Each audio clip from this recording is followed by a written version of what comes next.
Hi, hello everyone. This is Rachel Alice, and I'm out walking Dora the dog in the bright early morning. It's not so cold today. Looks like will be a beautiful day. It's Friday morning, and this is the day that Jews, religious Jews all over the world, in their different time zones, are preparing for the holy day of Shabbat, which in the rest of the world is called Saturday. So, what makes the Jews, us people who celebrate Shabbat, different from everyone else? And other people can also designate a day in their week to enjoy and stop their daily activities of and and have a day of rest. But for the Jews throughout history, we are commanded or urged to have this special day on Saturday.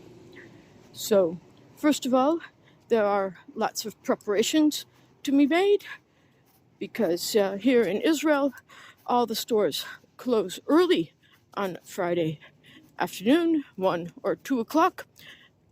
So you have to get all your shopping needs done. And then we go home and we cook the food that we've just bought and clean and get the house ready. Okay, so these are and then the day of Shabbat, we've already cooked. We put the food on a warming plate. In Hebrew, it's called plata, or electric hot plate in English, and spend our time to be with friends and family, with conversation, without the telephone and other electronic distractions. But I think we need to also rethink the day of Shabbat and the preparations for it. Because this is not just a day that we refrain from doing actual work, and actually, according to the tradition, which is taken from the Bible, there's 39 different categories of work, and we should refrain from doing them because those are the types of work that were done to help build the tabernacle, in Hebrew called Mishkan, and they are in the Bible, in the book of Exodus, Shemot, but we need to, and yes, that's very important, that we refrain from these 39 categories of work. A lot of them have to do with agriculture, and we have taken some of these, and we observe them in modern life as well. But what is missing, I think, is the spirit that we love the Shabbat. It's not a day that we feel that it's a burden. It's a day that we should look forward to, that we should enjoy. We can do other things than talk on our phones or play video games. It's to connect with our friends and family, connect with God. We can play with our own animals. I can take the dog out for a walk, but I won't have my phone with me. But it's really to take a reset from the pressures of the week. And this is why I think that other people can do this on Shabbat, or they can choose a different day to have a spiritual reset. Think about what is our purpose here? Is it a purpose to earn another dollar? Is it a purpose to work hard? Maybe the American dream that many people have started out with very little money, and they've worked hard, and then they become very wealthy. I can tell you many different stories, one of which is Walt Disney, He started out with an idea, Mickey Mouse, and a drawing, and parlayed that over many years into a worldwide empire, which almost every culture knows about Mickey Mouse. You can go into any toy store and see a stuffed Mickey Mouse.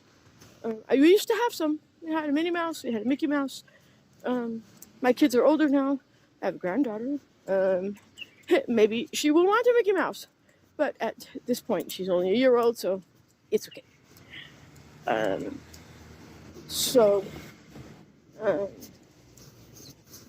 No, but is that the meaning of life? No. Meaning of life is to have connections with your friends and family, with the world. And how do we do that? As Jews, we open our eyes on Shabbat evening. We light candles. Yeah, we still use regular. Many people use oil candles, and many people use wax candles. It doesn't. Different traditions use different parts, but the most important thing is we have light. So when we light the Shabbos candles, or Shabbat candles, whichever how you want to pronounce the Hebrew, we are doing what God did. We are creating a new day, a new reality when we light those candles. Shabbat is a different day than the rest of the week.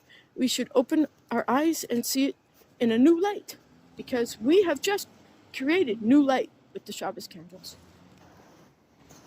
And then we sit down, we go to people. Some people go to the synagogue, some people live too far from the synagogue, and they stay in their homes and welcome Shabbat. Some people are invited to friends, and hopefully we try to make our conversation different on Shabbat than we do the rest of the week. We're not going to talk about politics. We're not going to talk about money. We will talk about spiritual matters. And we create our own new day. We create our own reality. And on Shabbat, we are like kings, queens, princes, and princesses. We don't have to do work on that day. Everything has been done. Maybe we have done it. Yes, I spent Friday afternoon cooking and cleaning. But on that day, we don't have the worries of making money. It's all in the bank. And if we had debts, well, the creditor is not going to come on Shabbat to ask for it. So we don't have to worry about that. So I want to bless everyone all over the world with a busy Friday and a very calm Shabbat. And this podcast will be put up hopefully today. And so that you might have time to listen before Shabbat. And the next ones will be for next week. Okay, so thank you so much. And in the Jewish tradition, from Wednesday on, if you know that you're not going to see someone, so we wish them a Shabbat Shalom. So I will wish you Shabbat Shalom.